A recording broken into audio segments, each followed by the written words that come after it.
Welcome back once again, all of my low carb friends, and for those of you who are here for the first time, welcome. Today I have another very easy keto snack recipe for you. Today I am going to show you how to make super simple keto Parmesan soft pretzel bites. Now I am specifically showing you how to make Parmesan pretzel bites, but you can be as creative as you want with these. As soon as you learn how to make the basic dough of these, you can add any flavor, seasonings, whatever you want. Make them sweet, make them savory, however you want. You can flavor these little bad boys to your personal taste. And if you want a printable version of this recipe, you can check out my website at janet'sdeliciouslowcarbkitchen.com. You can find a printable version of this recipe and other goodies there for you. And if you're new to the channel and you want to see lots of easy, delicious, low-carb keto recipes, make sure you click that subscribe button and click the notification bell that's right next to the subscribe button. That way you can be notified every time I put out videos, at least every Wednesday and Saturday. And if you'd like to help support the channel, make sure you scroll down in the description of the video. You'll see some affiliate links. Anytime you purchase anything using those affiliate links, a small portion of your purchase will go to me and help support the channel. So while you do all that, let's get cooking.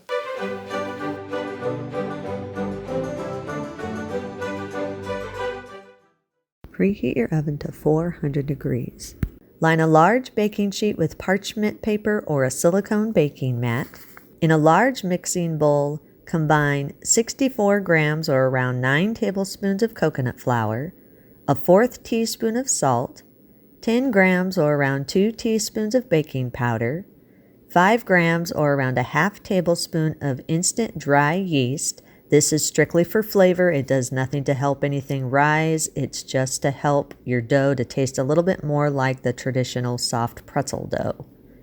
If you want to, you can add some dry seasonings or spices according to your personal taste.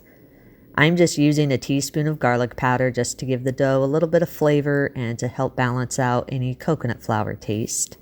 Sift the dry ingredients all together until everything is fully combined and there are no lumps in the dry ingredients. Add 3 large room temperature eggs. Make sure they are room temperature so they stir in more smooth. If you want to keep this egg free, you can use chia or flax eggs or any egg substitute of choice. Stir the eggs in until everything is fully combined and all the dry ingredients are moist. Add 6 tablespoons of butter that's been melted and cooled. Make sure it is cooled. You do not want to add hot butter. If you want to keep this dairy-free, you can use coconut oil or margarine or any other dairy-free butter substitute. Stir the butter in until everything is fully combined and a smooth dough has formed. Scrape down the sides of the bowl and push the dough to the center of the bowl. Form the dough into a smooth ball. Then test the dough to make sure you have the right texture by massaging it in your hands for just a few seconds and then taking a small portion of the dough, roll it around in your hands until it forms a tight, smooth ball. You should have a moist dough, but it should not be sticking to your hands. If it is sticking to your hands, just add small amounts of coconut flour until it no longer sticks to your hands. If the dough feels dry for some reason and is crumbling and not holding its shape, then just add very small amounts of room temperature milk of your choice or water until the dough comes together and forms a smooth ball and holds its shape well when you roll it in your hands. Once you're sure you have the right texture of dough, gradually fold in 30 grams or around a 1/4 cup of shredded mozzarella cheese. Make sure you gradually fold this in. You do not want to dump it in all at once. The cheese can stick together and bunch up on you, and then it won't be evenly distributed throughout your dough. Stir it in until all 30 grams are added and the mozzarella cheese is evenly distributed throughout the dough. Gradually fold in 22 grams or around a 1/4 cup of freshly grated Parmesan cheese. Again, you want to gradually fold this in, not add it all at once. Now, freshly grated Parmesan cheese is the best to use. It gives the best texture and the best flavor. If you don't have freshly grated Parmesan cheese, you can use the canned cheese, but it's not going to have as good a flavor as freshly grated. And it also contains add-ins that are designed to help keep the cheese dry, so it could possibly dry out your dough just a little bit. So if you do use the canned grated Parmesan, keep that in mind and watch out for the texture of your dough. If you're wanting to keep this dairy-free, You can just use any type of dairy-free cheese substitute.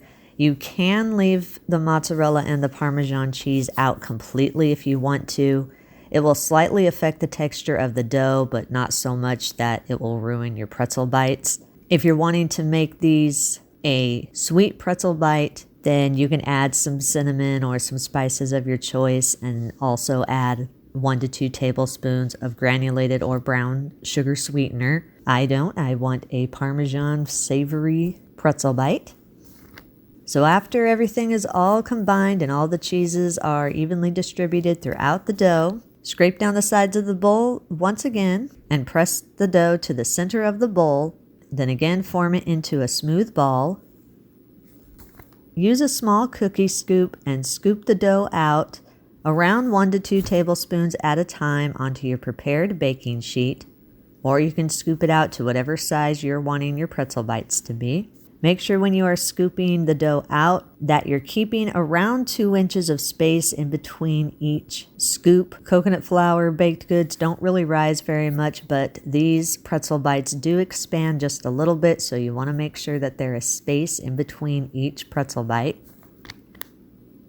Once the dough is all scooped out, roll each scoop into a tight, smooth oval shape. Make sure you keep the dough smooth at all times. If there's any cracks or anything, just take your finger and rub the cracks out.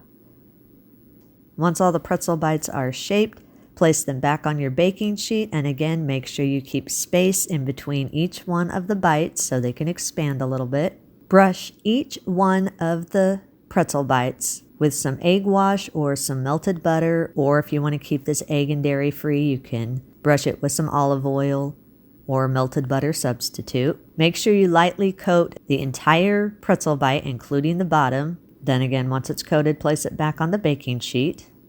Then take around 1/3 cup of freshly grated Parmesan cheese and sprinkle it lightly over each one of the pretzel bites. Make sure it's just a light layer. You don't want a heavy layer of cheese, just a little light layer. Now, if you don't want the Parmesan cheese topping, you can just sprinkle some coarse salt over the top, or any topping of choice. If you want it to be a sweet pretzel bite, you can sprinkle some cinnamon sweetener over the top, or just leave it as it is. Once you have the Parmesan or the topping of your choice sprinkled over the pretzel bites, then place the baking sheet in your preheated oven and bake at 400 degrees for 12 to 14 minutes, or until the bites are brown. Now, if you like more of a crusty outside texture, you can air fry these. You would just preheat your air fryer to 375 degrees, lightly spray your air fryer basket, and then air fry them for around 6 to 10 minutes or until they're golden. If you do air fry them, you need to watch them carefully because they can go from brown to burnt really fast in an air fryer. So if you do air fry them, keep an eye on them. Once the bites are all done cooking, remove them from your oven, then allow them to cool on the pan for at least 5 to 10 minutes, or until they firm up a little bit and are cool enough that you won't burn your fingers. Once they're cooled a little bit, remove the bites from the baking sheet and place them on a wire rack. You can serve them warm with some dip of your choice, or you can allow them to cool to room temperature. All right, so our pretzel bites are all done baking. They look yummy, they smell yummy. Now remember, you can eat these warm or at room temperature. You can dip them in a cheese sauce or a pizza sauce or whatever you want. As I said, you can get as creative as you want with these. For now, I just made these the Parmesan. I am not dipping them in anything right now, just because I want to taste what the actual pretzel bite tastes like and make sure it has a good flavor. So let's do that.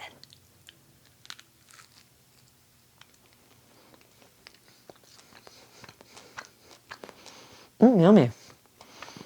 Those are really good.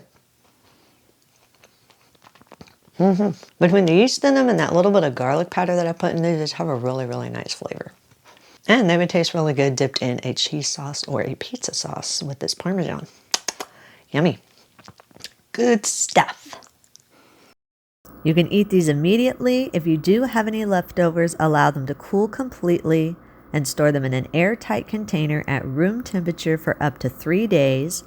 or in an airtight container in your refrigerator for up to 1 week. Or you can also place these in a freezer-safe container or a freezer-safe Ziploc bag and freeze them for up to 1 month.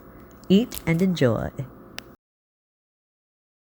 And that's our recipe of the day. I hope you enjoyed it. If you did and you want to see more videos like this, make sure you click that thumbs up like button, click that subscribe button, leave me a comment if you want to. Let me know if there's any recipes that you'd like to learn how to make, and I'll do what I can to get those out there for you. And as always, keep cooking.